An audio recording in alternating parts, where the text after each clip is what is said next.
Hi everyone, thanks for all your likes and your comments on Fable's previous videos.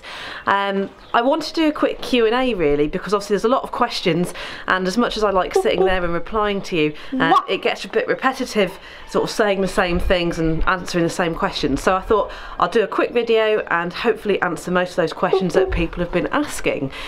So one of the most common questions that people have been asking is all about Fable's aviary here. Sometimes people use the term cage, which I don't like because it isn't actually a fair description of what this place is to her. A lot of people commented also on the use of bars on her windows, and I'll explain that as well. So this bird is not a wild bird. I didn't take her out of the wild. She wasn't born in the wild. Bear with me a second, I'm just going to make this a bit higher. We're losing her head. There we are. So yeah, she wasn't born in the wild. This is a captive bred bird. Here in the UK, you can own captive bred corvids. We don't take any birds out of the wild. I work with a lot of birds of prey because I'm a falconer. And again, we don't take wild birds. They're birds that are previously, they're only captive bred. That's lovely. So, first of all, for people that would say, set this bird free, she should be wild, she never was wild, and that comes with something quite important. She wouldn't know how to live in the wild, so she doesn't understand predation, she doesn't understand the effects of weather, she wouldn't know sort of how to feed herself properly. So, you know, that's where I come in with my day-to-day care of her. And you have to bear in mind, this is my job and my work. I spend all of my time with these birds. I don't have a 9 till 5. I can't just shut the door at 4 o'clock because I finished work. I spend anything from 12 to 16 hours a day sometimes with these birds, especially in the summer. When I have birds that are breeding, we have chicks and eggs hatching, it all gets very, very busy. So my last holiday was about 3 years ago. So if that's the kind of life that you want, then, you know, pursue time with birds or other animals. But, you know, this is a lifestyle choice for me. She's certainly not just a pet. She's not just a source of entertainment. I use her for a lot of research and understanding and learning. And it's basically... Yes, it's basically working with these kind of birds in captivity that allows us to protect, preserve and conserve wild species. By working closely and having these relationships with these animals, it helps us to understand how their wild counterparts work. It helps us to understand how to treat these birds if they get injured. And falconers have played a big part in the re-release and the redevelopment and success of certain bird species across the world. So don't be fooled, she's not a pet. She would make a rubbish pet. She has this big outdoor aviary. She has about 15 foot in front of me and again 15 foot behind, and then it's about 15 foot across, so it's 15 by about 40 foot in all, this aviary. That bit in there is her indoor section. She very rarely goes in there unless the weather's really bad. Most of the time that's a big storage facility, and there's a very important reason for her for that. When I go back to the comment about people saying she should fly free in the wild, she does actually go out of her aviary. This is her safe space, it's her home, but like you go home from work, this is where she lives at night or when I'm not around. But when I am around, I can open my doors and she'll go off for a fly around our farm. We live very rurally. However, if you guys want to see her and you want to see her interacting like this, I have to film inside her aviary. I can't make her stay with me when she's out and about, and she's usually off stealing things, exploring things, so it's actually much easier to film in here. So hopefully that makes a bit more sense to you guys. A little bit like you like a lazy Sunday, I do find that she actually have some days where I'll open the door and she actually doesn't want to go out. Like I say, this is her territory in here, so it's actually, thank you, you're very intense today. So she's actually much more comfortable in here. She's got all her toys, she's got all her things that she likes, she's got a bath, she gets her food, she hides her food in here. So going outside to her, depending on her mood, actually it's something she doesn't always want to do. So another funny thing is that I saw a few comments about people... Are you coming up here? Where are you going? You're sitting on my hand. Yeah, another funny part about comments that I've seen is that people are claiming that I'm doing her talking or her vocalizations. Honestly, I'm not that great a ventriloquist, so honestly, this is her. She does make all these weird and wonderful noises. These guys are great at mimicking, but it actually extends a little bit further. Yes, she's copying the noises that she hears or that she likes. Sometimes it's just silly noises like her boop boop, which seems very popular with everyone. When we look at wild ravens, there's been research done and studies done, and actually they found that ravens have at least around a dozen words, or if you like noises really, they're cronks and different noises that they make that actually translate as what we would call words. So noises that mean danger or food or family, and young ravens in the nest have to learn these words or these noises or the sounds very, very quickly so that they can understand and live. Remember, for wild birds it's all about preservation, so they have to learn how to survive and hunt very quickly.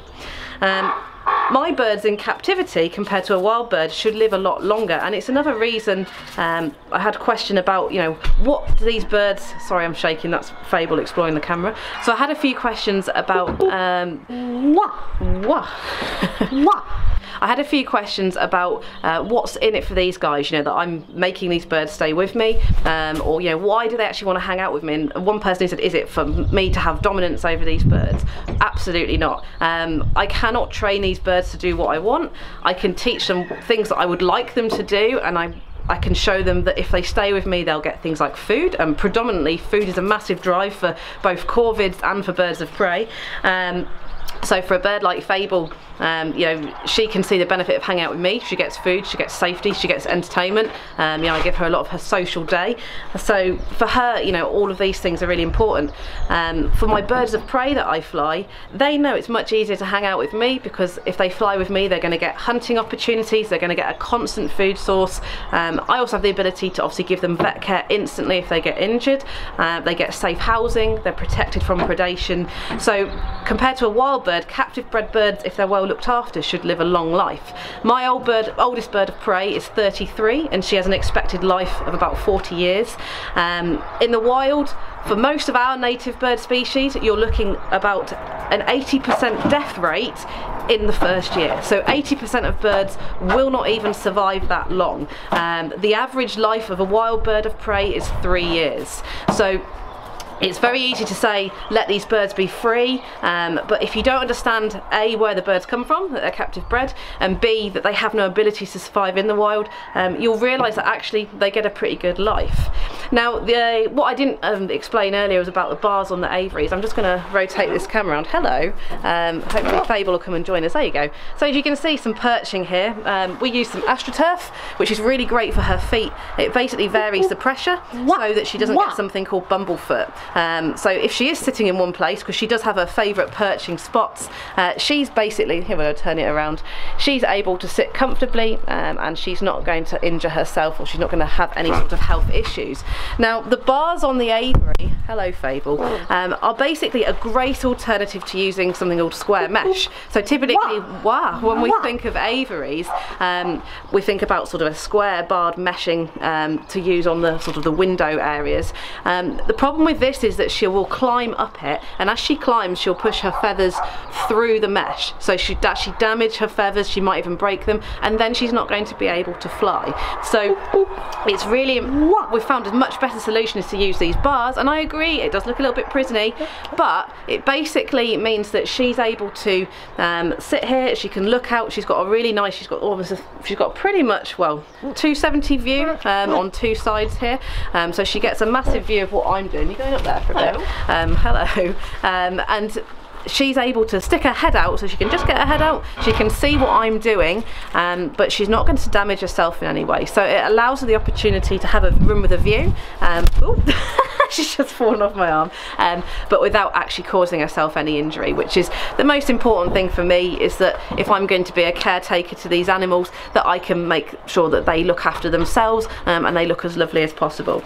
So basically, in short, you know, if you've got any concerns about her, you know, I can reassure you this bird is free flown. I will try and get some footage of her flying. It's pretty hard because she usually goes off to a few other fields and does her own thing, and then she comes back.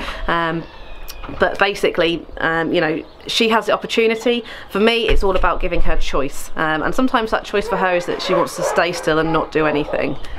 People also ask about enrichment. Her overall aviary space is very open, and there's an important reason for that. When she's flying around in here, I don't want her crashing into things. It's very tempting as pet owners to think that we should give her lots of things and fill up her space, but the reality is she can go outside for all that. She's got a whole world to play in.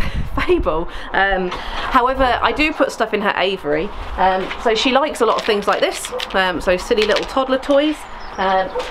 She even has full-blown things like this. This is her little xylophone drum set that she's got. This is actually electronic. There we go. She absolutely loves this. This behaviour that she's doing on my arm at the minute is excitement. However, stuff like this, annoying as it is, I'll turn it off. Stuff like that I don't tend to leave in her aviary. I just bring it in when I come to see her, which is, you know, at least 3 times a day. And then she plays with it for a bit. She gets bored of things very quickly. I take it out, because anything with things like batteries in obviously is going to be a danger to her long term. There we go, put that down. So I hope you've enjoyed that quick Q&A. Hopefully it's answered a few questions. I appreciate at the end of the day we all see things from a different point of view, and not everyone is going to understand why I do what I do, but hopefully that's allowed for a little bit more understanding. And if you've got any other questions, please comment below, or any things that you'd like to see with her. I'll do a little bit on her diet at some point, because her diet is super interesting. But now, thanks very much, and I'll catch you all soon.